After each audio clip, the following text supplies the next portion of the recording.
Mga kaday, ngayong araw na 'to ay tumungo tayo sa kabihasnan sapagkat tayo ay nababangtik na wala na tayong pera. So ayan, pupunta tayo para makadiskarte tayo dito at siyempre para bumili ng ating mga paninda. At ayan nga, sumakay pala kami sa isang bus na medyo may something ang kanyang amoy.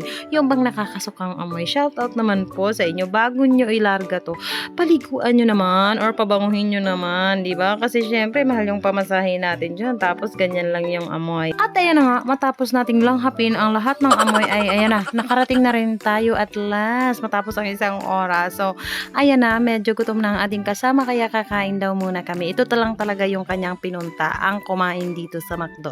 So, ayan, imbis na tayo makatipid, ayan, napagastos pa tayo. At pagkatapos nga natin kumain dyan, ay syempre diretso na tayo sa pamimili ng ating mga paninda. At pagkatapos natin bumili ng mga paninda, ay dapat ay uuwi na tayo para talagang makatipid tayo. Pero dahil may oras pa, itutour muna namin kayo dito. So, ayan, titingin-tingin lang tayo dyan mga karay dahil wala naman tayong budget. So, dahil sa titingin natin, ay nabili tayo mga kaday. Pero hindi naman tayo magigilty kasi this is just worth 135 pesos. Lip tint lang po ito kasi isa lang yung lipstick ko. So, kailangan ko to mga kaday. Hindi tayo magigilty dito mga kaday. So, that's all for today's video guys. Napakahaba na kaya hanggang dito na lang muna. Bye-bye!